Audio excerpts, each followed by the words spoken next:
This red notebook right here carries a great deal of significance for my wife and I.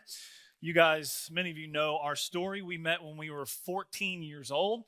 We dated all the way through high school and got married at the age of 18, y'all. We were kids. We were little kiddos. We wanted to spend our lives together, and we moved off and went to Bible college because we both wanted to go into ministry, and that's what we've done. And God has blessed our life, and yeah, that's us as little kiddos. And so God has blessed our journey, and I wouldn't change a bit of it. Now, here's the deal. Here's what's unique about our story. When you date in high school, you end up spending a lot of time together because you don't have jobs, you don't have careers. You just got time. Time's on your side. And when you go to the same school together and you want to share your affection with your girlfriend, what do? Well, in the 90s, you wrote love notes, right? That's what you did. And man, we wrote tons of these things, y'all. We had 4 shoe boxes full of these things that we recently threw away. We kept a few. And so, look, kids these days, they have no idea, right?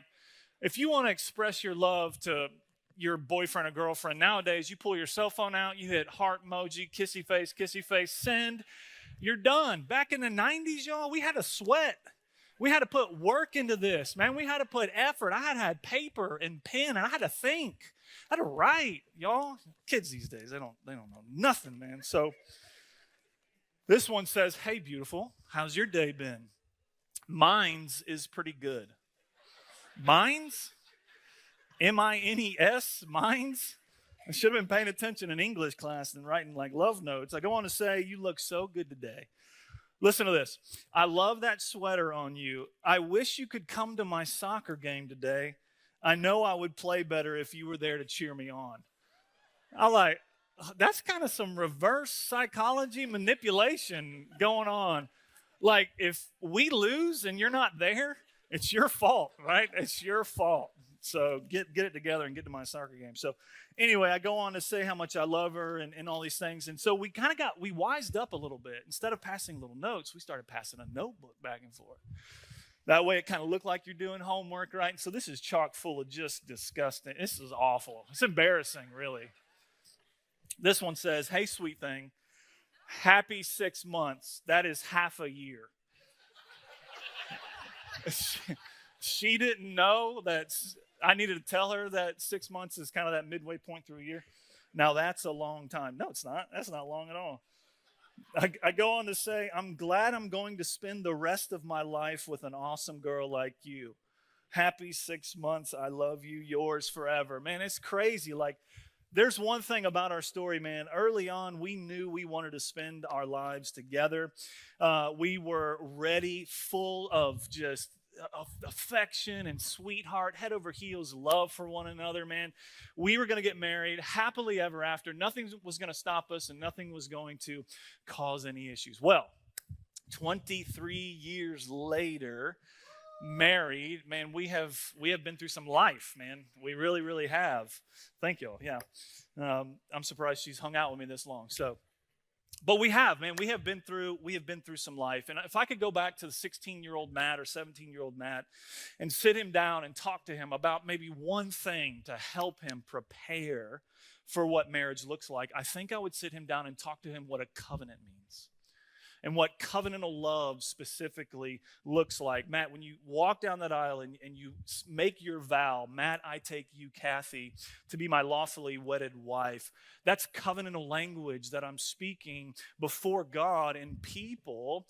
And it's like I'm 100% committed in this thing, right? I'm giving you myself here, and I'm making that known, richer or for poor, in sickness and in health, till death do us part. I like what E.J. Graff says. He says that marriage is when you commit to spending the rest of your life sleeping in a room that's too cold next to somebody who thinks the room is too warm, right? That is literally what it is. It's a commitment through it all. Marriage is beautiful, and I'm grateful for the romance and the affection and all the stuff. That's a gift from God. I mean, He made us physical beings with emotion, and so thank God for that. But if you've been married longer than, let's say, a minute in this place, You know, marriage is not always rainbows and butterflies, right? It's you go through pressures, you go through difficulties, you face all kinds of stuff.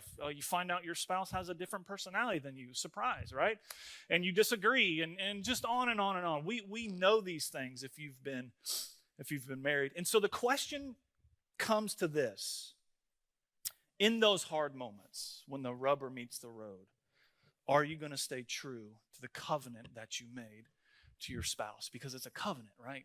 This is a deep thing. This is a deep commitment that we make. Now, human rationality, think about this for a minute. The way our minds work and really how society works is very much me focused and me centered. And I'm happy as long as I'm happy. I'm happy in this marriage as long as I'm getting what I want and I'm satisfied and things are great. Guess what? I'm great and I'm happy. But the moment it gets hard, it's like, maybe I want out of this thing. You know, maybe this isn't fulfilling me and satisfying me anymore. And so just like Ben talked about last week, we see divorces on the rise in our culture. And you can actually go back to 1969 and actually see kind of a pivotal time in history. 1969, Ronald Reagan signed into law no-fault divorce. No-fault divorce in 1969 in the state of California. Now, before 1969, if you wanted a divorce, you had to come before a judge and actually prove and give evidence that you needed a divorce.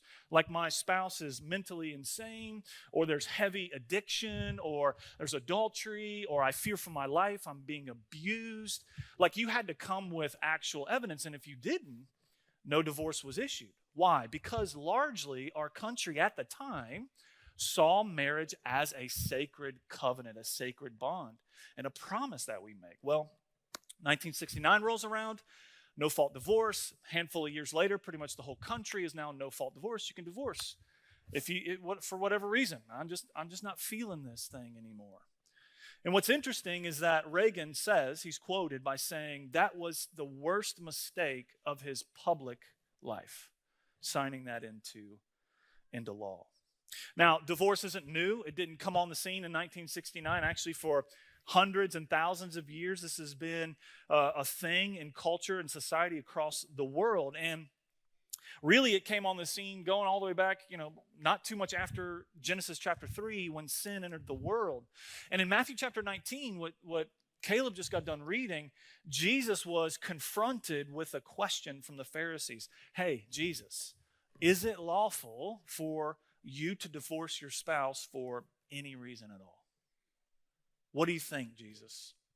Now, if you want to write this down, you can. We're not going to go there, but if you go back to Deuteronomy chapter 24, you actually see that there is a provision for divorce written into the Mosaic law. And this is what it says. It says, if a man marries a wife and she finds no favor in his eyes anymore because he's found some indecency in her, he can issue a bill of divorce. Now, the question comes, why is that in there, and how do you interpret that? That's the two questions. Why is that there, and how do you interpret it? And when you come to interpretation of divorce back in Jesus' time, there were people with schools of thought all across the spectrum. Like, no, you cannot divorce at all. All the way over here, you can divorce for any reason that you want, even if she burns your toast. That's what the Mishnah says, literally.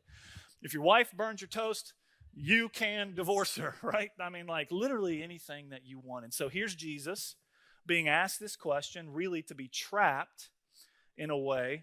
Hey, Jesus, which side are you going to take? Where are you going to land on this conversation?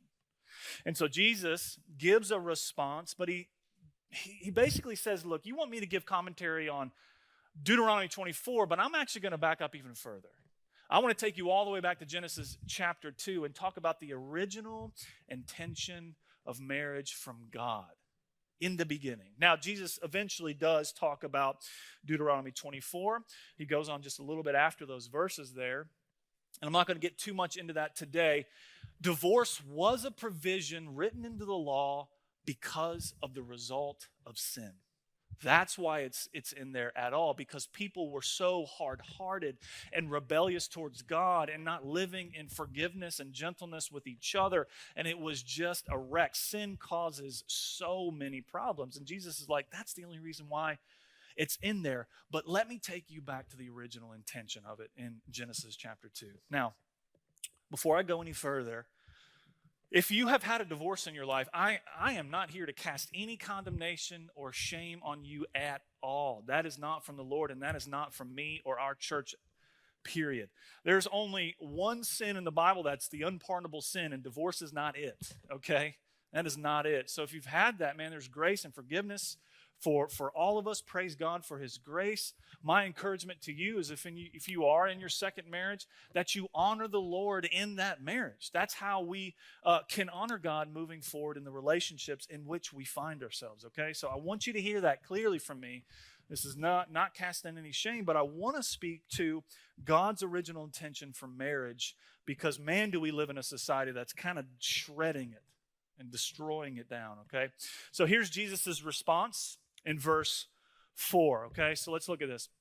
He answered, "Have you not read that he who created them from the beginning made them male and female, and said, therefore a man shall leave his father and his mother and hold fast to his wife, and the two shall become one flesh." Okay, so do you see this? That he who created them said.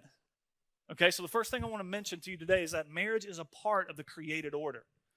Marriage is a part of the created order. If you want to hear about that, go back and listen to Ben's sermon last week. I'm not going to spend much time on it. He did a phenomenal job talking about the secret of marriage and then the blueprint of marriage, right? And Jesus lines it out again right here. Marriage is God's design. It's a part of the created order, right? What is marriage according to God's design? It's a heterosexual relationship between a man and a woman. It's a monogamous relationship between one man and one woman. It's two people from separate families coming together. And it is a lifelong covenant relationship that you make before God. He designed it. He created it. I like what Oliver O'Donovan says about the creative order. He says that it's not negotiable in the course of history. It's not a creation of chance, and it's not an ingenuity of art. It actually defines life, and it defines our freedom. And God made that from the beginning. Go to verse 5. Let's look at verse 5 really quick. And it says, "And said, therefore, a man shall leave his father and his mother and hold fast to his wife, and the two shall become one flesh, so that they are no longer two, but one flesh. What therefore God has joined together, let no man separate." The second thing I want to point out this morning is marriage is a sacred covenant.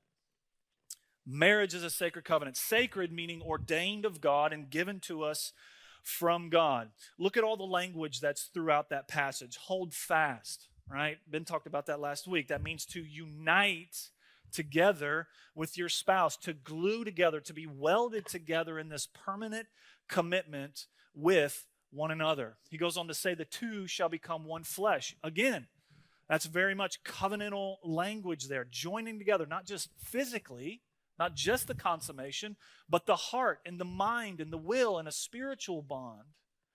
It says, let what God therefore has joined together, let no man separate. I like what one scholar said. It takes three for the two to become one. It takes God, a husband and wife, and it's through this covenant that we make before God and people that the two become one together. It's a covenant. So what is a covenant? Simply put, a covenant is a sacred bond between two parties, but in the case of a marriage, it's in between two people made before God. Now, we see, you can write this down if you want to go study it, Malachi chapter 2 speaks of covenantal language within marriage. Proverbs does, multiple places. And so it's a covenant that we make with our spouse. One of the ways that culture continues to destroy the sacred covenant and this bond of marriage is to reduce marriage down to a piece of paper. This is what a famous guy by the name of Phil Lester says. He's a YouTuber, millions of followers, and he's quoted as saying marriage is just a piece of paper if it is not a happy one. So process that with me for just a second. He's saying, as long as I'm happy, my marriage is more than a piece of paper.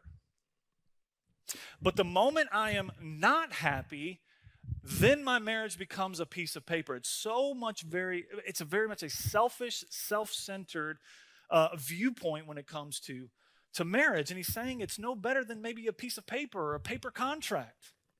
But there's a huge difference between a covenant and a contract. There's a big difference, especially in the modern sense of a modern contract, okay?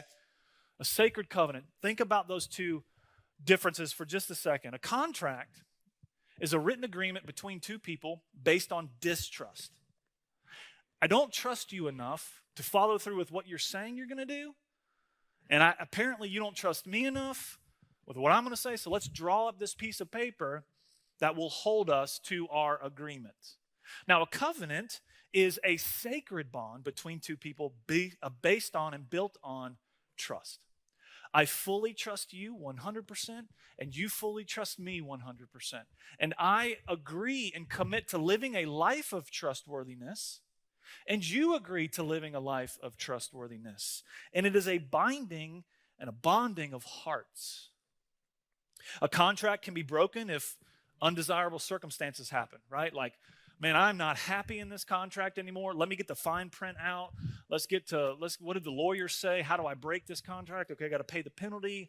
I've got to do this, this, and this. Okay, no harm, no foul. Here's the thing. I'm out, right? Tear it up and we can be gone. A covenant, man, is a permanent relationship for a lifetime, even if something new comes up in the future, which we don't know. God forbid something terrible happened, but man, I am in this 100% of the time. So it goes without saying that a contract is a very selfish, me-focused idea. What can I get out of this? How can I protect myself? How can I get out of this when I'm ready? But a covenant is very sacrificial. It's others focused. It's me laying my life down for you. How can I love and serve you? So for the rest of our time this morning, what I would love to talk about is what is the foundation of a healthy, God-honoring covenant of marriage? And I would say that it's love. I would absolutely say that the bond, that the glue to this relationship that we have is love, but not in the sense in which we see as the world defines it, but as we see modeled by God himself in the Bible. Look at John 13. John 13 says this, verse 34, a new commandment I give to you, that you love one another just as I have loved you. So God's way of loving me is how I must love other people, especially my spouse, in which I'm committed to. So he models it. God sets the standard for how we love. I want to take a look at a word for the next few moments found in the Old Testament. This was a fascinating study and just beautiful. I want to look at this word called hesed. It's an Old Testament word, and it is powerful. It's found 250 times. It's an expression of love that God gives to people, but also people give to other people. And I want to point out two things before we kind of wrap up here this morning. Take a look at Exodus 34. God is hanging out with Moses, which had to have been really, really cool. And he's about to declare and proclaim his name to Moses. And this is what it says, Exodus 34, starting in verse, I think it's 5. Yes, 5, if we've got it. Yep. The Lord descended in a cloud and stood with him there and proclaimed the name of the Lord. The Lord passed before him and proclaimed, the Lord, a God merciful, gracious, slow to anger, abounding in steadfast love and faithfulness, keeping steadfast love for thousands. This word steadfast love is the word hesed. That's the Hebrew word hesed. And it kind of combines two ideas. There's really not a single English word to kind of define it. It's really hard because it's a big concept. But it basically means faithful commitment and love. It means covenantal love. I think I've got a slide here. It means covenantal love. And then it's also displayed in a couple of different ways. Kindness, commitment, faithfulness, loyalty, mercy, reliability. It's a big idea. And that is who God is to his people, hesed love. I like what the Jesus Storybook Bible says. Check this out. This is awesome. It's a never stopping, never giving up, unbreaking, always and forever kind of love. Now, how does this look practically? How do I show that love to my spouse? Or what is the makeup and the idea behind it? Well, let's look at a couple of things. Number one, covenant love isn't based on what I get in return. Covenant love is not based on what I get in return. The love I pour out to Kathy isn't based on how much or what she pours back on to me. Check out this example. This is an example between two people, Jacob and Joseph. In Genesis chapter 47, I got the verses right here. Jacob is about to die, and he calls Joseph in, says, hey, Joseph, I need to talk to you about something. I want you to deal hesed with me, covenantal love with me. And look what he asks him to do. And when the time drew near that Israel, or Jacob, must die, he called his son Joseph and said to him, now if I have found favor in your sight, put your hand under my thigh and promise. I guess that's a crazy way they used to make a covenant, right? Put your hand under my thigh. It's like, okay, this is getting close right here. Promise to deal kindly or hesed with me, covenantal, committed love, and truly deal with me. Do not bury me in Egypt, but let me lie with my fathers. Carry me out of Egypt and bury me in their burying place. And he answered, I will do as you have said. Now, why did I bring that idea into this idea of marriage? Because here's the idea.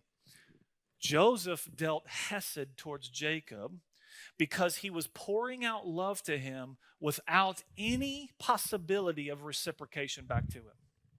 One scholar says, hesed with the dead is hesed of love or hesed of truth.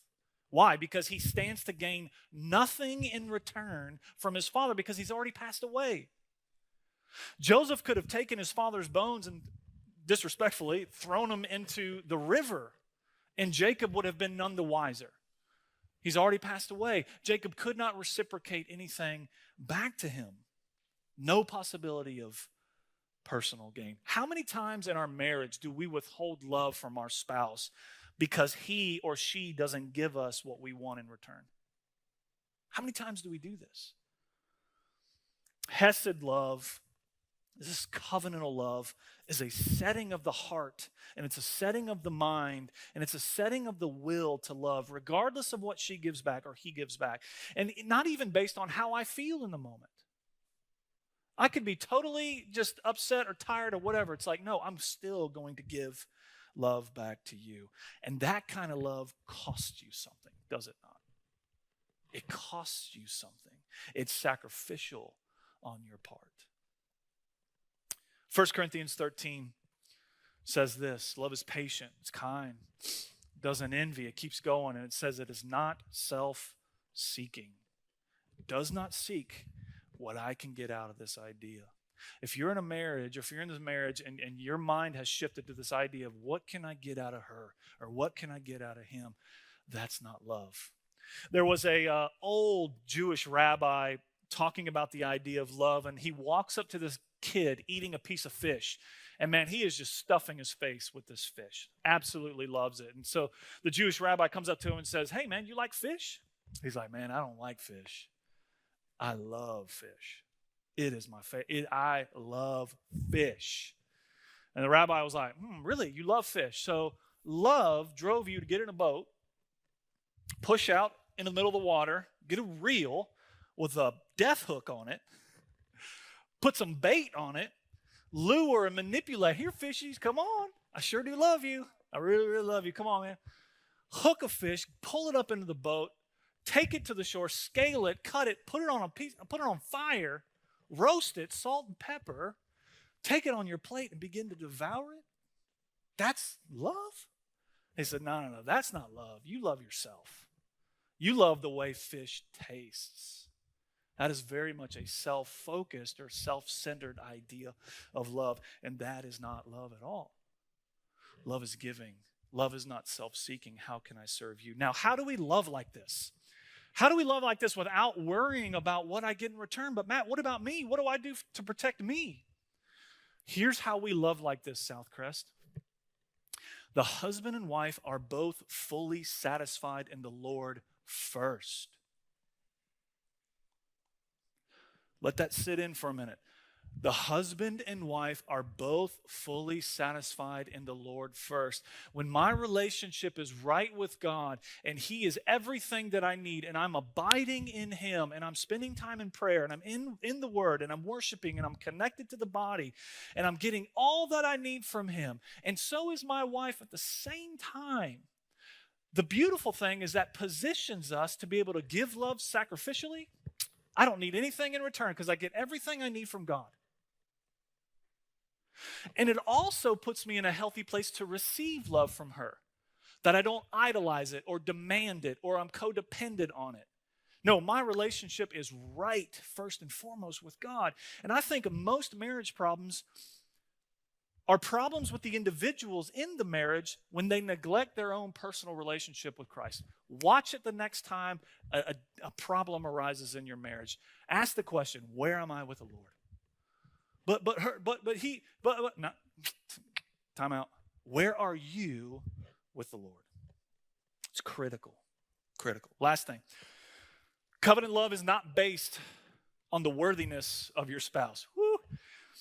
In Numbers 14, Israel rebels against God like they did a ton, right? They're complaining against Moses. They're rebelling. They're doubting God again. They're like, did you bring us all the way to this promised land to die by the sword, man? We want to go back to bondage in Egypt. Let's raise up a leader to take us back. We're done with you, Moses. We're actually going to stone you if we can. We want to get out of this place. And look at Numbers 14, verse 19. Moses prays on the behalf of Israel. And this is what he says, please pardon the iniquities of these people according to the greatness of your steadfast love. Just as you have forgiven this people from Egypt until now. According to what? The greatness of Israel? To the beauty of Israel? To the holiness of Israel? No, according to your steadfast love, would you please pardon them? Forgiveness isn't based on the worthiness of the one being pardoned. Forgiveness is based on the character of the one giving that. It was based on God's character right here. He is a God of love, so therefore He deals love. All through the Old Testament, man, Israel was terrible, inconsistent with showing love back to God, but God remained faithful to the covenant. He remained faithful to the covenant that He made. In premarital counseling, I tell a lot of people, I'll get the guy to look at the girl, and I'll be like, okay, look at her. You are marrying a sinner. And it kind of rocks them a little bit because right in that moment, the fiance can do no wrong at all. So like, oh, what? Okay. And I'll say, okay, look at him. You are marrying a sinner. And at some point, they're going to fail you because they're not God. They're not perfect. Your expectation is going to be up here, and He's going to come in right about here sometimes, right? And we're going to harm each other. We're going to fall. We're going to say some things, and we're going to be sharp, and we're going to be angry at moments, right? We're going to fail each other, and the question becomes, will you issue covenantal love to her or to him in that moment? And love her even though maybe he or she isn't worthy of your love. 1 Corinthians 13, back to that passage, it goes on to say, love keeps no records of wrong. The love I show my spouse is not based on her worthiness to receive my love, but on the character of my heart and the commitment I've made to God. That's love. Now, how do we love like this? How do we love like this? That's hard, right? Don't we want to keep a record of wrongs? Don't we want to have that running list? I mean, if Kathy kept a running list on me, that list would be a mile long, y'all. And that would really come in handy at times. I could kind of she could pull that thing out and be like, look at all the stuff you've done. How do we do that? Well, here's how we do it. The husband and wife both understand the depths of their own sin and their great need for God's grace. That's how we can extend forgiveness to our spouse.